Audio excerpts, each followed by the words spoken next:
Hormonal addictions. Last time we talked about depression, as we remember, and how depression actually is a part of a natural cycle. Today I actually would like to explain it from a different viewpoint called hormonal addictions. It sounds a little bit strange, I agree. Think about it this way. Normally when we speak about emotions, we say, oh, they just happen to me, I'm a victim to my emotions, and emotions seem to be very intangible, weird things that are out of our control. Interestingly enough, there is almost a psychomechanical explanation for emotions. We live in a body, and the body actually functions through something called hormones. They are like the messenger pigeons for ideas to be executed or actually emotions to happen. When we actually always think about emotions, again, we never think about it's happening on our body. It always seems to be happening in the air in something called my heart, my soul, my spirit. That's what it feels like. But to have the emotion physically, certain hormones get released to make us feel that. What does an emotional addiction or hormonal addiction actually mean? Think about it this way. When you have people that are constantly attracted to people who are angry, in relationships, how come this woman or this man always end up in a relationship with a woman or a man who treats them badly? And you see them, and it seems again like an addiction. They always end up with the wrong partner. Here's a little clue. In our earliest childhood, from the moment we're born, babies need a lot of input, if you have noticed that. They always look at you and it's like, give me something, come on, give me attention.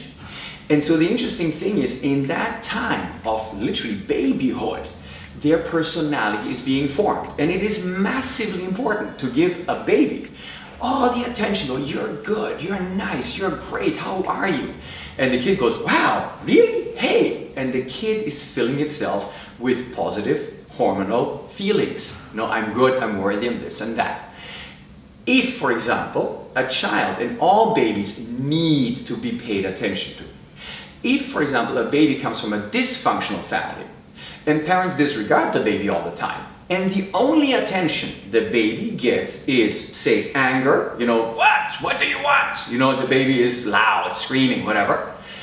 The baby attaches two very strange things. Attention I only get with the emotion, say, called adrenaline, stress. The parents, just give me attention and I feel stress. So all of a sudden, subconsciously, we have wired up attention to stress to adrenaline.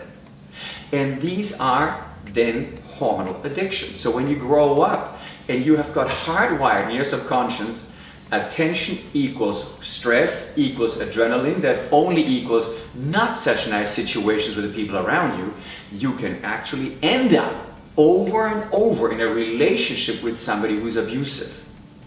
One of the most important things to consider is that things are not happening in your heart or in your spirit. All of these things have literally a psychomechanical hormonal equivalent that you can have in your body. Now, of course, what do you do with that? It's great. It's like, Roger, what do I do with that information? Test this. When you have, again, a moment of uncontrolled emotions, fear, anger, whatever comes out of you, and you go like, what happened? Why did this happen to me? First rule of the game will always be, take a deep breath, step back. And that doesn't mean that you take a physical step back. It just means one thing. In your mind, you say, whoa, isn't that interesting? I'm feeling fear. Isn't that interesting? I'm feeling anger. That allows the hormones to actually flow slower and flow less. And that actually allows you over time to disengage the mechanism. And we also talked about how the brain was wired to that.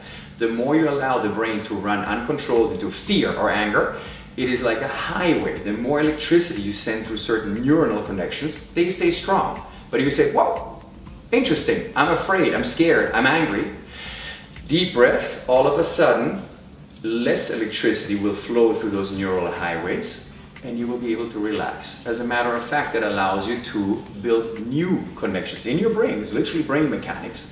Less hormones to be pushed out, uncontrolled, and you will actually slowly but surely get real control over your lives. That's what I suggest you next time. We'll be talking about filial duties. And again, hormonal addictions. See you next time.